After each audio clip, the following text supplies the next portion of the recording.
over the next 6 to 8 sessions, we are going to be looking at our mind, our health. Fortunately, for some people who are joining us today, this would not be the first time you're hearing this material, but it might be a repeat for you. So I hope if it is a repeat for you, you get to see something new and something different. Over the next 8 sessions, we will discuss uh, how to keep our mind well if we are having mood related problems, how to keep our mind well if we are having anxiety related problems, how to keep our mind well if we're having stress and trauma related problems, if we're having um, addiction problems, if we're having substance related problems, if we're having psychotic problems, how do we take care of ourselves? How do we support others? How does all of that factor in? So those are the topics that we're going to go over the next little while. These sessions are happening the first Thursday of every month from now. We have them booked until March, I believe, but then it will continue depending on how you all enjoy these sessions and keep joining and keep making sure it is well supported. So, any questions so far regarding the introduction announcement? As I mentioned before, my name is on your screen. It is pronounced Noah Boachiado. Hi, Mary. I think I met Mary a while ago in Caroline. Thank you, Mary, for joining us. And Mary hasn't joined us via audio, so she might need somebody to connect with her to get her to connect to the audio part of this session.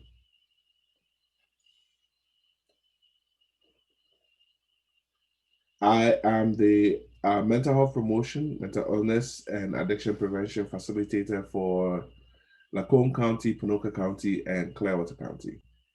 So that's perfect. I see Mary has connected. That's brilliant. Hi, Mary. That's brilliant now. Thank you for joining us. So, we're going to be talking about mental well being. We're going to be talking about mental health.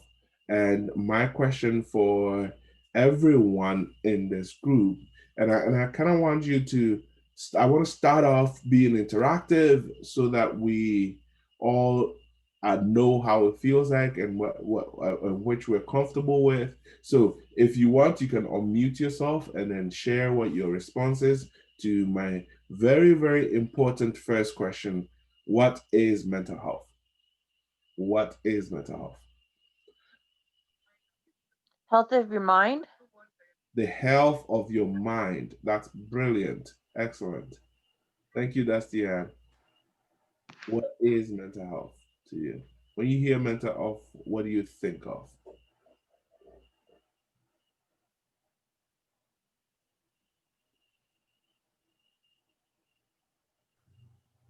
Your whole well-being. Your whole well being. Your whole well being. Thank you, Linda. What else?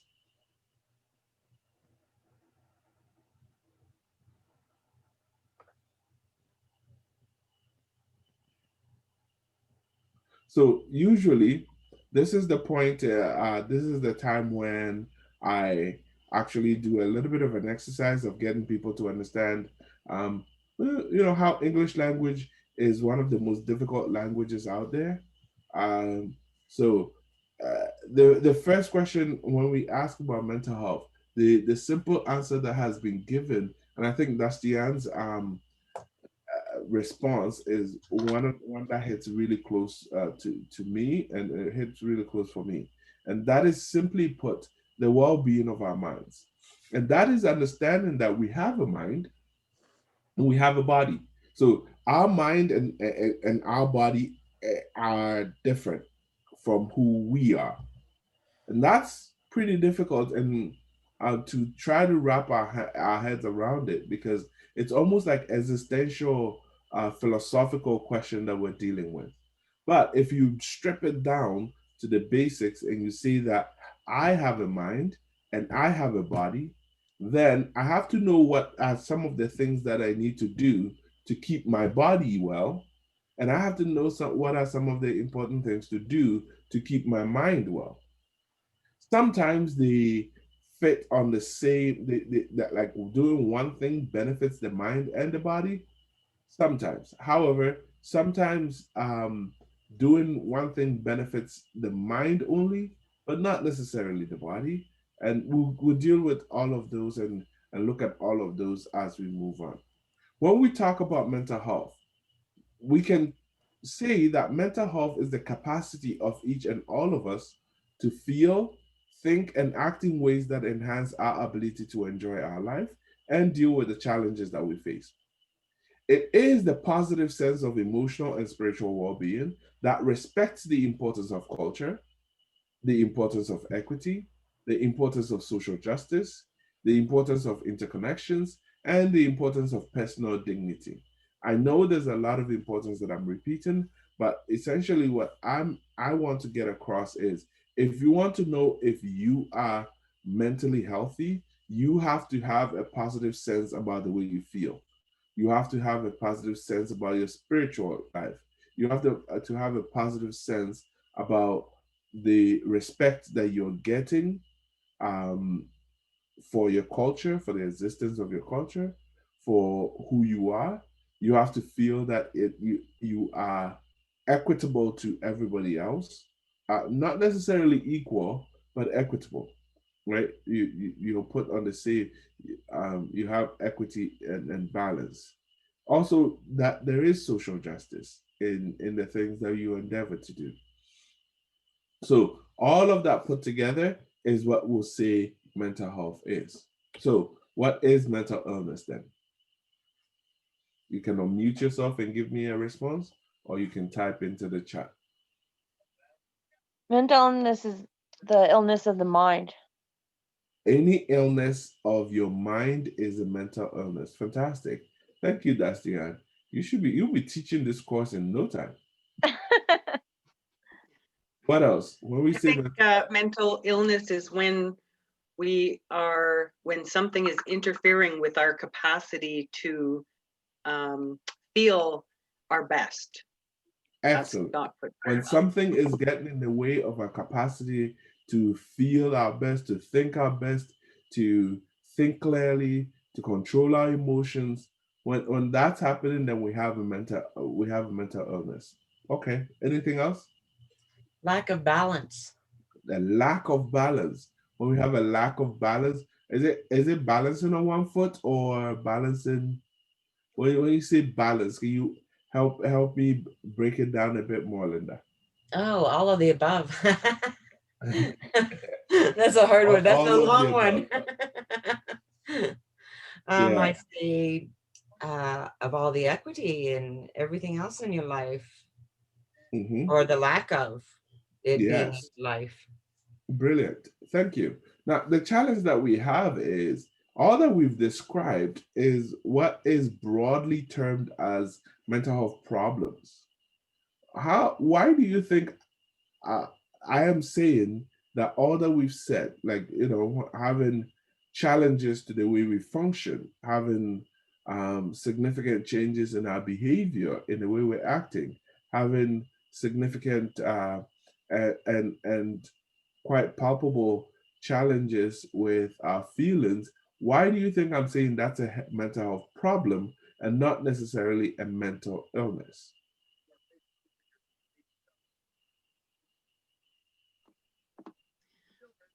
I'm wondering if a mental health problem is something that is sort of a temporary blip, can be resolved reasonably quickly or in time, whereas a mental illness might require more intense treatment or medication. You're getting very, very close to the answer that I'm hoping for, Chris, which is that the treatment and medication aspect. So if I was to pull back and I say everybody who experiences challenges with the way they think, everybody who loses control of the way they feel, anybody who's unable to maintain normal relationships with the people and with things based on their behavior, based on the way they think, based on the way that they feel, as having a mental health problem. Somebody has a mental illness when a trained clinician diagnoses them as that is a problem. So you can be experiencing all the symptoms of depression, all the symptoms of dementia, and you can experience them for years. If someone who is a trained clinician does not diagnose you as having such, then you don't have it. And this is because of what Chris mentioned earlier. There are some supports, and I want to put treatment under the big umbrella of support here. There are some supports that are restricted to only people who have been diagnosed as having a mental health issue or having a mental illness, than for everybody else who's experiencing a mental health problem. I don't know if that makes sense. Does that make sense? That explanation to you? So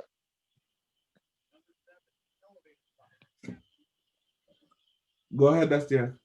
so essentially it's like how did you put that? So essentially, when you are having a problem with the way you think, when you're having a problem with the way you feel, when there are significant challenges to the way you behave and interact with others, then you have a mental health problem. However, when a trained clinician sees you and says that all these challenges that you have are significantly enough that it qualifies for you to then have a mental illness, then they diagnose you. But until that diagnosis happens, you do not have a mental illness, even though you may have been experiencing the symptoms for years. Does that make sense now? Yep. And all of that is mainly because when we say someone has a mental illness, that individual is entitled to some form of support that is not entitled or available to people who have not been diagnosed. Now, here's an example that maybe might help bring home what I'm trying to say. If you are experiencing the symptoms of diabetes, it does not mean that you have diabetes. You may have been experiencing them for ages, but until a doctor diagnoses you as having diabetes, you do not have diabetes. And here's why. If you're experiencing the symptoms of diabetes, there are some support for diabetes, such as insulin, that you will not be able to get, even though you have the same symptoms as a diabetic person. Until a trained clinician diagnoses you as having a disorder, you do not get some support that is, as helpful as it may be, that is hidden behind that wall of diagnosis. Does that make sense now? Yeah, it makes more sense. Thank you, Nastian. So now we understand mental health, we understand mental health problems, and we understand what mental illness is. Moving on, we have an issue though. We keep thinking that mental health is sort of like a spectrum, or we're all on the line. Have you heard this statement? We're all crazy, but some people are more crazy than just us. If you haven't heard that expression before, it's an expression that I have heard. And the challenge with that is we see mental health as being on a spectrum. So you either have mental illness or you have mental health. Or you could fall somewhere in between where you have mental illness, but you also have some mental health. That is a very challenging way to see the world, and especially to see how we are to move forward in any supportive way with mental health. So I want us to think about it in this sense. You have mental illness or you don't have mental illness. Those are independent of your mental health. So what can happen is you can have no mental illness and you can have positive mental health, which is flourishing. And that is where we want everybody to be. This is when you're functioning your best. This is when it looks like the whole world is smiling at you. Right? That's the beauty of it. That's when we're functioning at our best. But we could have a mental illness and we could be experiencing negative mental health, which is we will be languishing. When that happens, we're functioning at our worst. And what we need is we need support to move from the languishing part to a flourishing part, which is when we have better levels of psychosocial functioning and we are able to stay in the, like we're able to stay and do what we need to do as required for us to function best, even though we have a mental illness. So this is the classic example of like a diabetic running a marathon or a diabetic thing, knowing that they are doing well, their blood sugar is under control and everything else, and they are quite happy. So what we have is when we have a mental illness and we're experiencing a negative health or we're languishing, we're functioning at our worst. We want to move from there to functioning better, which is being able to actually feel better and still be able to sort of increase our psychosocial functioning. The last bit that I'll show you is when you don't have mental illness and then you still languish. Can you think of an experience when you have not been, somebody may not have been diagnosed with a mental illness, but they may be experiencing negative psychosocial functioning, or they may be experiencing negative functioning? Go ahead, Chris. When they are grieving, when they're in grief? Yes, when you lose someone, you go into a level of grief. And that level of grief takes away sort of some of your social functioning, psychosocial functioning. That's brilliant. Thank you, Chris.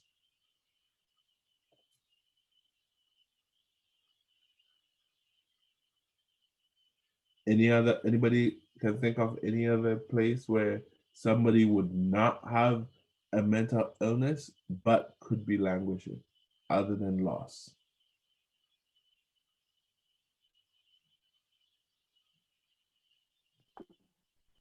A child moves out after they grow up. After your child grows up and leaves the home, is that what I heard? Yes, like empty nest syndrome. Yes, empty nesting. Yes, or yeah, that's brilliant. So that's why my mom misses me. Yay!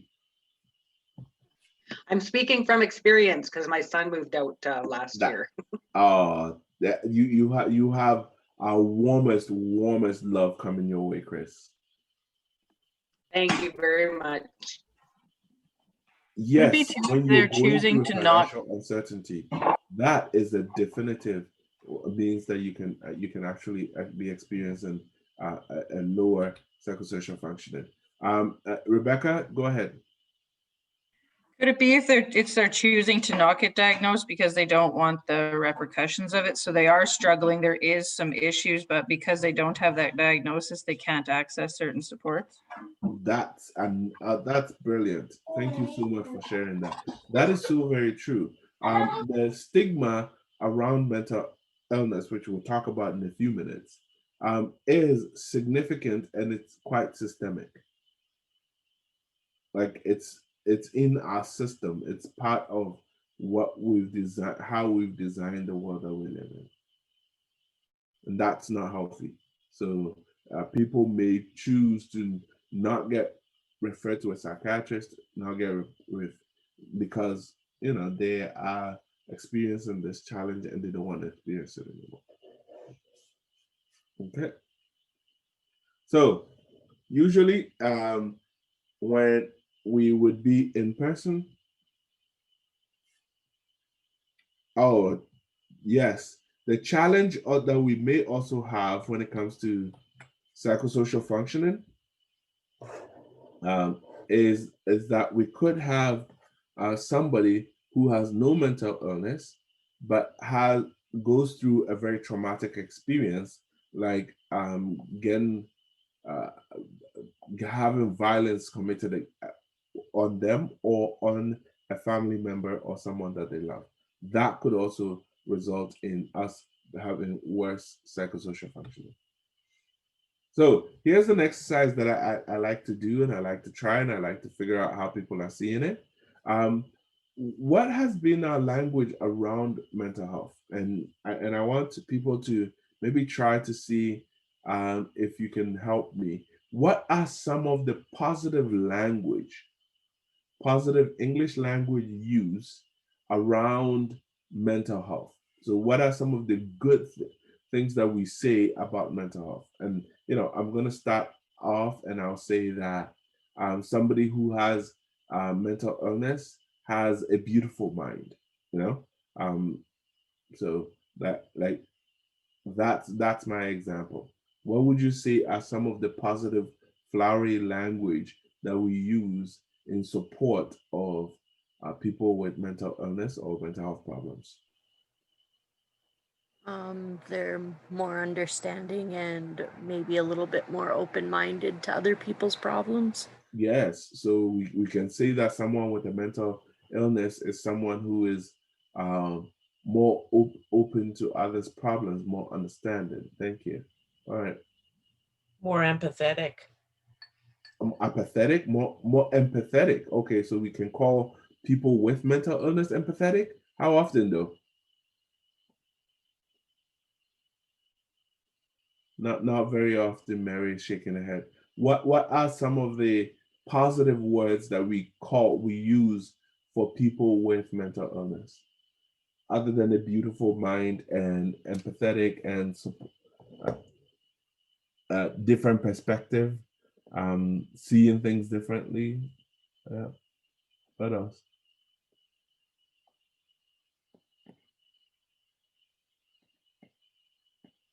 Mary, you're muted, so I didn't hear it.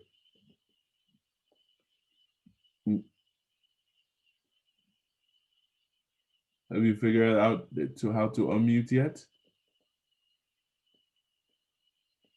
If you touch the screen, there's a microphone. Oh, okay, so sorry. Sorry, Mary. Unmute. Nope. Okay. Family. Yeah. Okay. So now let's try this exercise on the other way.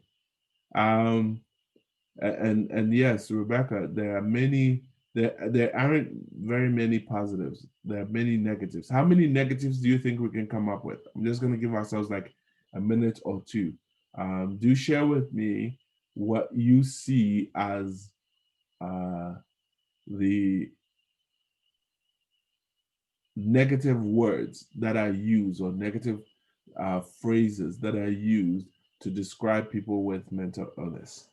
Crazy. Crazy. Yep. Thank you, Dustian. What else? Crippled. Emily, what did you say? That wasn't me. Bipolar. Someone said crippled. Crippled. I was yes. thinking, Olivia, you muted at the part when you said something. Oh, I said crippled. Oh, you said crippled. Emily, go ahead.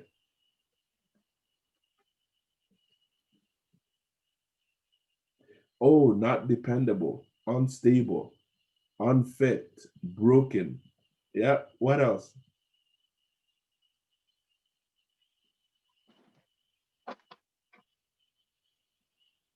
Special.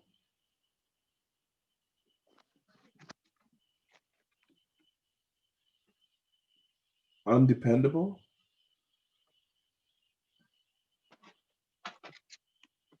Anything else?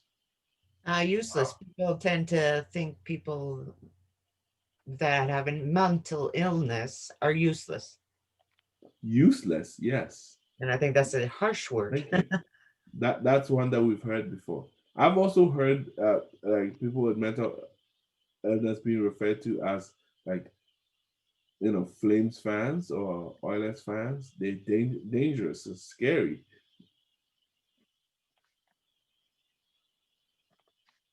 Yes, yes. We can relate more to physical illness, but mental illness makes us makes most of us uncomfortable. The challenge that we have is that we keep forgetting that just as we have a body, we have a mind, so that we need to work on stripping all the stigma away from the from what we have about the well-being of our mind. What about unacceptable? Unethical or unacceptable? Unacceptable. Unacceptable, yes. I've also heard untouchables before.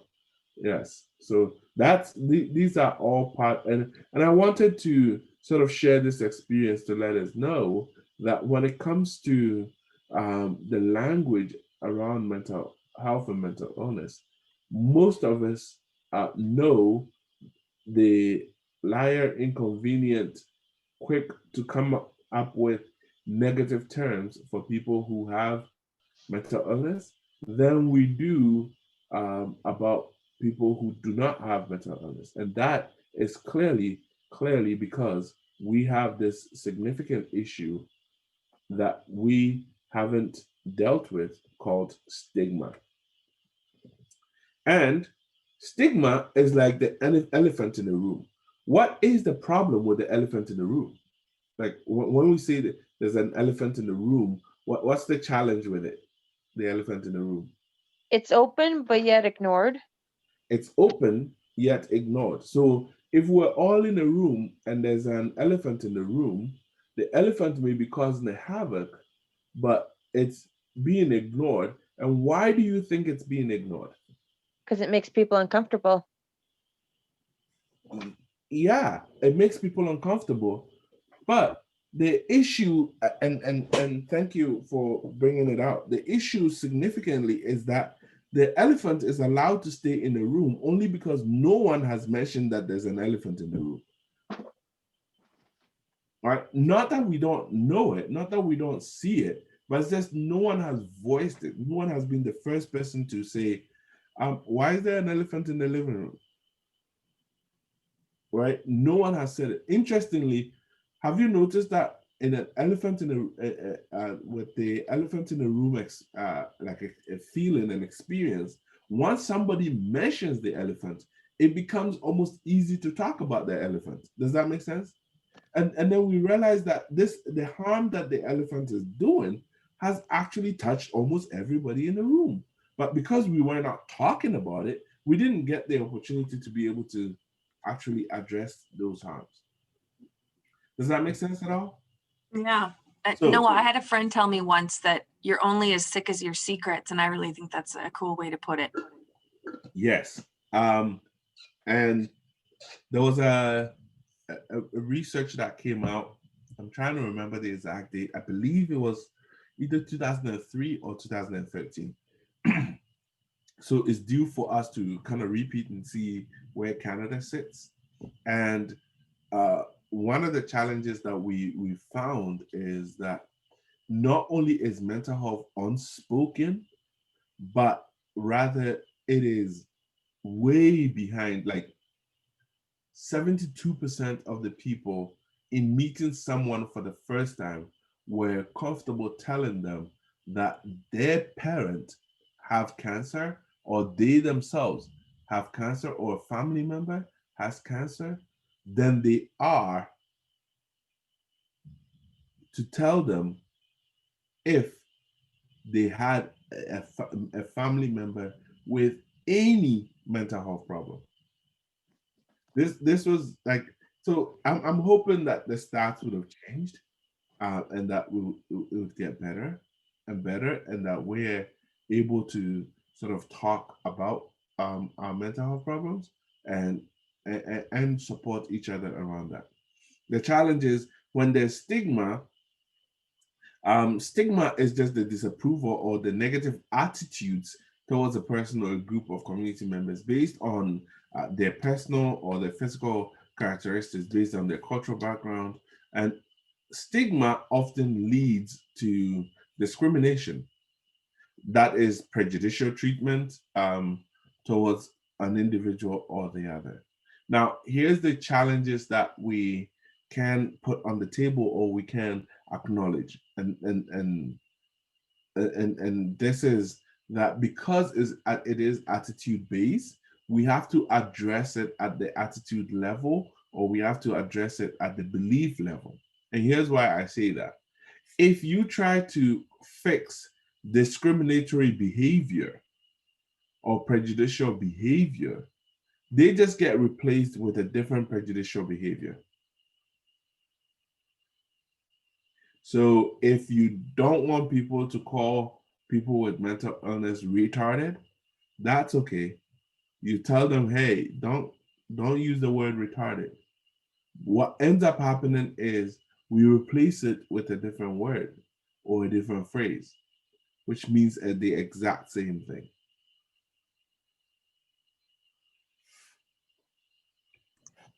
Any questions so far?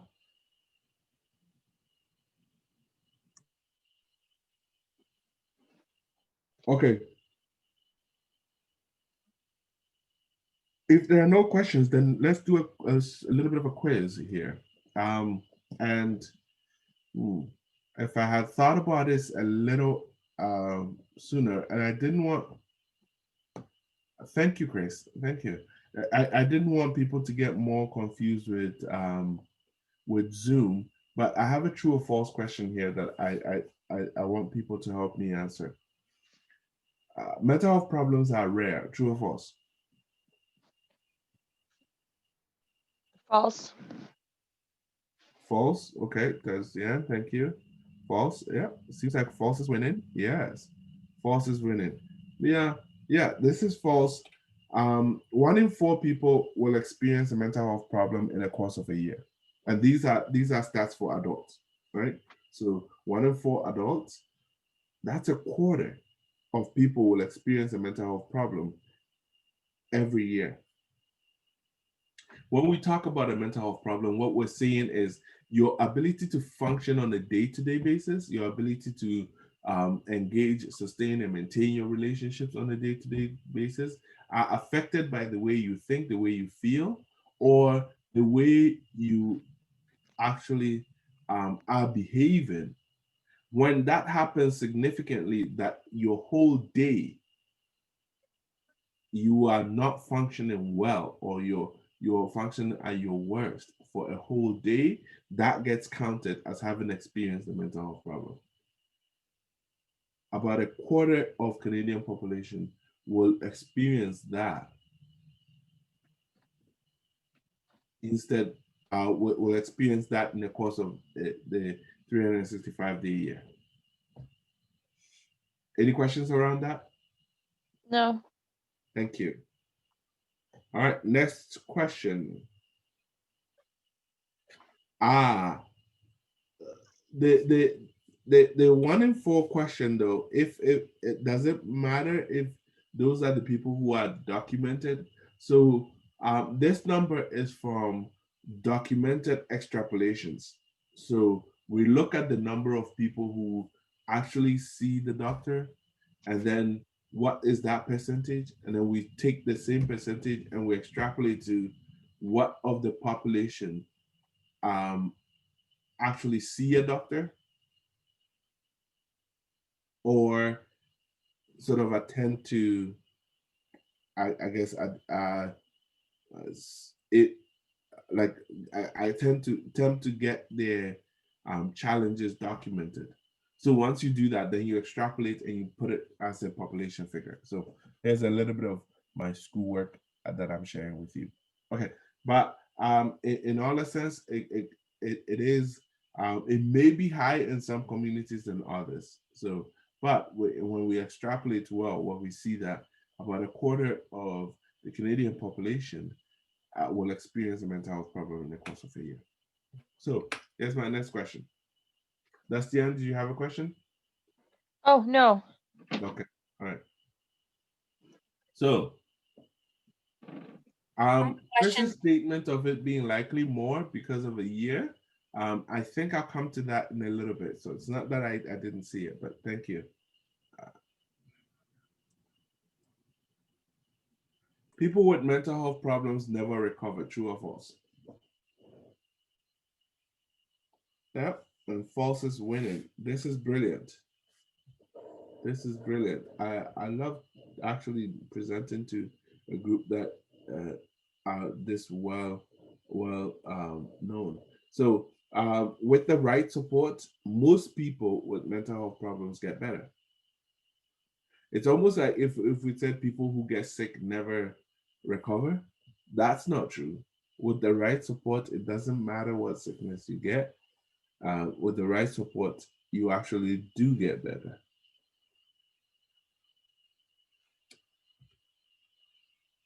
Next one. People with depression could just snap out of it if they wanted to. True or false? Nope. False. False. Yeah, false is winning. Yes, that's false. People with depression have a serious symptom that are not in their own control. It's almost like saying that people who have the flu can just snap out of it, right? Their symptoms are out of their control, and there's nothing they can do about it. Okay. We will talk about what the right supports can look like. See this here for a minute. If you cut your wrist and your coworker just told you, or let's not, the wrist is maybe severe. Let's just say you cut your thumb, right? And your coworker just said, you just need to change your frame of mind. Then you feel better. Is that true or not? Is that true or false? False. Yeah, you can't, and this will be very rude to actually say to someone, because even though, for example, if you cut your thumb, right, and you change your perspective to, you know what, now I only have like 4 nails to cut or 9 nails to cut, and I don't like cutting nails. Even if you change that perspective, it's not necessarily going to make you feel better that you cut your thumb, right? So shifting, but we do say this to people who have mental health problems. You know, have you tried not having the flu? Like, have you tried not being depressed? Have you tried not being anxious? You try to say this to, like, you know, even the person who loves you the most in the world, while they have a flu and they're sick. If you just go up to them and you say, have you tried not having the flu? That might be quite dangerous for your life. Well, if you know the people that I know, because that's not something that they can do. If they could, they would have done it already. And then how about this? You know, we somebody hurts themselves, we try to help them, and then they keep their hands keep bleeding again, and we say it's like you're not even trying. It's like you're not even trying to change anything.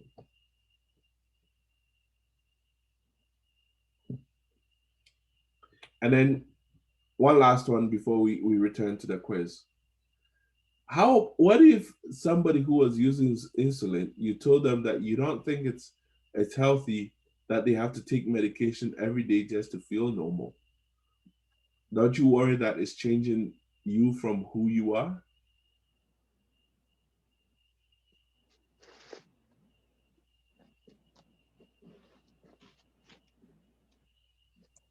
I could just hear people saying that. Come again. That's totally what people say, Noah. That's a good slide. Yeah, and I left it on to jar us a little bit, because we wouldn't say that to somebody who was taking like insulin, but we do say that to people who are using psychotropic medication, or who are using medications that actually help them. To be honest, if I had diabetes, my normal is that I actually get all these symptoms that I don't like. And because I don't like being that normal, that's why I take the medication. So let's do the same juxtaposition with someone who has depression or who has anxiety. Why are they taking antidepressants? Because their normal is depressed, and that is not what they want to feel and normal. That's not what they want. So they are taking the medication so they feel better, right? So they actually do better. It's like there's a meme that goes around on Facebook I've seen, and Mm-hmm. it's a girl talking to this other person, and they're like, well, why don't you just snap out of it? Like she's depressed and stuff. And the Yeah. girl's like, well, I could break your kneecaps and you should be able to just walk that off. Yep. Yep. That is exactly like what we can equate it to. So it's helpful if we're able to see mental health the same way as we see physical health. That's why I said we have a body and we have a mind. For the next sessions that we do, we're going to be focusing on the mind, but let's not just ignore the fact that we have a body. Let's try to make those equivocal challenges that we have so far. Okay, so this is my last true or false question, I think. People with mental illness are violent. True or false? Some people are and some people aren't. But for the most Let's part, look they're at the not. question. People with mental illness are violent. True or false? False. That's false. Yes. I knew this might raise some issues because based on our own personal experiences that we've had, which are anecdotal, and based on what television has told us, we get to have the assumption that people with mental illness are sort of dangerous. But that's because in our mind, when we talk about mental illness, we're talking about psychosis. We're not talking about people with anxiety. We're not talking about people with depression. Mind you, that the morbidity rate or the amount of people who are sick with anxiety and depression far outweigh the amount of people who are, are sick with all the other mental health problems combined. So depression and anxiety make up about almost 60% of all the mental health problems. However, when we think about mental health problems, when we think about people who have mental illness, what we think about is the psychotic man in the bus who cut somebody's head off, right? Our mind goes to that violent place. However, they are very minimal. They are very far and few in between. Even people who have psychosis, majority of the people who have mental illness are more likely to be victims of crimes than the general population.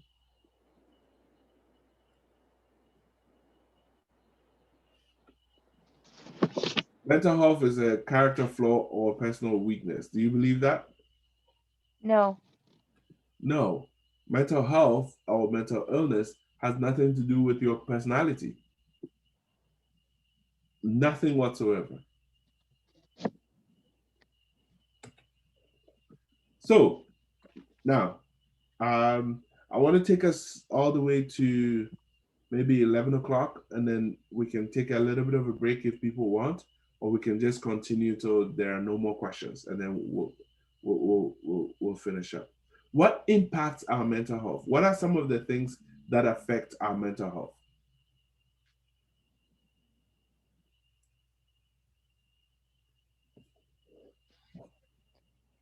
Financial? Like of Yes, our being finances, fantastic. Yes.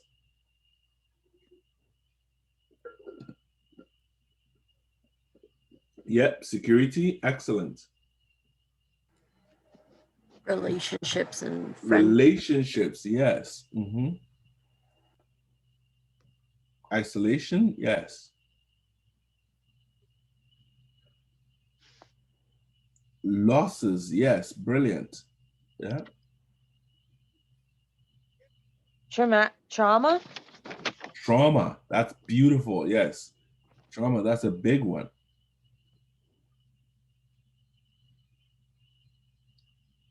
How about housing?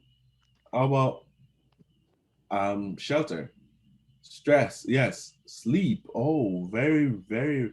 That if I was giving out points, Rebecca, you'd get a bonus point right here, because sleep is one of the things that gets forgotten a lot of times. Physical illness, like if you have cancer or diabetes or Brilliant. something like that, it could lead it on. Brilliant. Yes, physical illness. This should help us tie and make the connection between our mental health and our physical health, and how connected they are, and how one determines the other, right? Literally everything could be a factor, and I agree so much with that. Almost everything, so that determines, so what we call the social determinants of our health actually begins the determination of our mental health, right? And with the social determinants of mental health, we have to include actual inclusion, right? Inclusion into citizenry, being able to feel you're part of Caroline, you're part of like Rocky Mountain House, you're part of Clearwater County, you're part of, you know, a community is a determining factor of mental health. Right? Any questions so far? Nope. Okay, so now that we know that all these things determine our mental health, now that we know that all these things determine our mental health, how do we, and I want to go to Linda's question, what are the right supports that people need in order for to be able to sort of navigate and figure out how they are able to live in a functioning way, in a healthy psychosocial way. So what are some of the supports that is needed that will bring people from functioning worse or languishing to flourishing, right? And I bring that up to sort of help us discuss a couple of things. Some of these treatments, some of these supports are professional in nature. Some of the supports are professional in nature. However, others are, many of those supports are not professionally required, and that's where my attention and my focus is going to be. So how do we support others in this period of time? So the first aspect way of supporting others and caring and supporting others, providing that support, is to assess. When I say assess, it is literally being able to check, to ask questions empathetically, to assess the basic needs of those in your environment, or those in your circle, to ensure that it's being met. So basically, this is asking, how are you really doing questions, right? Assessing, check what you know, what you've experienced, and how that is impacting the present. The next thing that you do as you approach the individual, as you assess and check to make sure that they're okay, your intention is that you're going to assist them with any crisis or a mental health problem that they're experiencing. But the next thing that you do is you give them reassurance. You give the independent, the person, the independence and the support that they need in order to make it, in order to feel supported. You give the person autonomy and control, and you give the person options. You validate their personhood, and you do not give advice or take control away, which is what advice does, right? You give them their humanity as a real important step in supporting their well-being. Attend to the individual's needs. When we say attend to the individual's needs, we are literally asking you to pay attention to the needs of the person. We're asking you to look at what they attend to them, to their needs, but this requires listening differently. This requires listening to the individual without judgment. This requires listening to the emotions behind the words that the person is saying. This requires validating the emotions that they are going through and that they are showing in their presentations. And then finally, you point the individual to professional help. Be the beacon for professional support. Be the beacon for the family therapist, for the social worker in the community.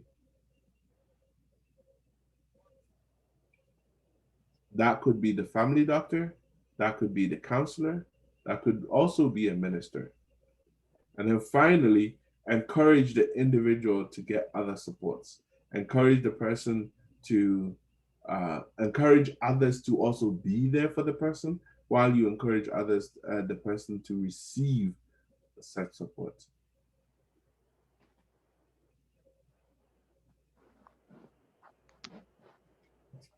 Any questions?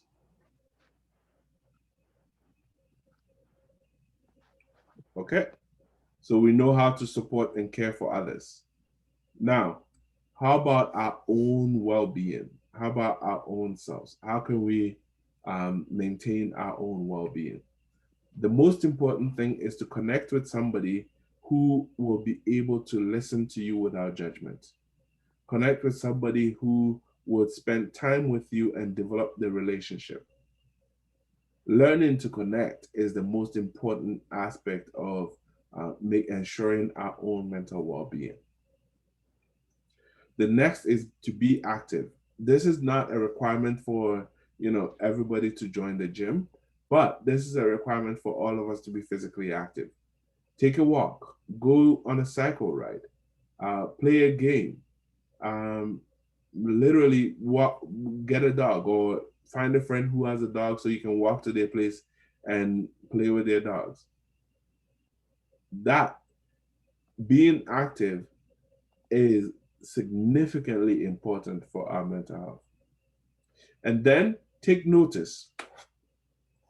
Take notice is the challenge that is very, very hard for people to do, because it requires people being aware of themselves. It requires people being aware and being mindful of the present, of where they are, of what's going on around them.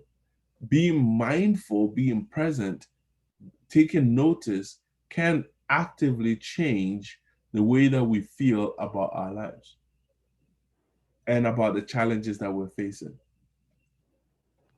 We need to be more mindful, and mindfulness activities can be very helpful. Next, we need to keep learning. We need to learn something new. Learning a new skill gives you a sense of achievement. Learning a new skill gives you a sense of confidence. So learn something new. I think that's why FCSS keeps bringing new things into the community for people to learn. These are very essential. If you think about it, your mind gets to explore and go into different places and different avenues if we try to learn something new. And then finally, the scientific anomaly is giving back. The smallest act of kindness actually boosts our mental health significantly. The larger the act, so, like volunteering or a community bank, food bank, or doing anything positive for others, actually improves our mental well-being and helps us build new social networks. So from the if none of your friends are willing to, how do I put it, are willing to connect with you, actually doing something, giving back, might help you develop new relationships, new contacts to move forward. Any questions so far?